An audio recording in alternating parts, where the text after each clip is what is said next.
Il semble qu'en Europe, la recherche soit d'un bon niveau, mais les faiblesses viennent des applications concrètes, une étape qui est en elle-même une source d'innovation.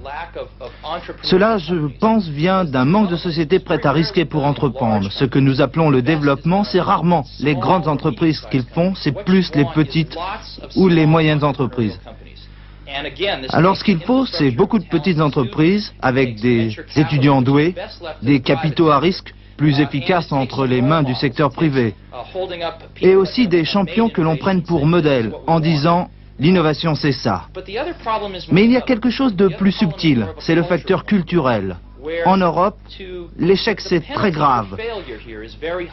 Si en sortant de l'université vous loupez votre coup, cela vous suit toute votre vie. Alors qu'en Amérique, à Silicon Valley, on passe son temps à échouer. Quand on se casse la figure, on se relève et on recommence. Ce qu'il faut pour que l'industrie informatique se développe en Europe et en France, c'est une solide industrie du logiciel.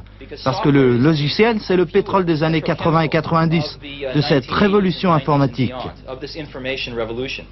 Il faut des centaines de mini-entreprises de logiciels. Et la France pourrait dominer l'Europe dans le logiciel. Elle a les étudiants les plus brillants, une bonne maîtrise de la technologie. Ce que nous devons faire, c'est encourager les jeunes à créer des sociétés de logiciels. Nous ne voulons pas mettre la main dessus. Le gouvernement ne doit pas non plus tenter de le faire.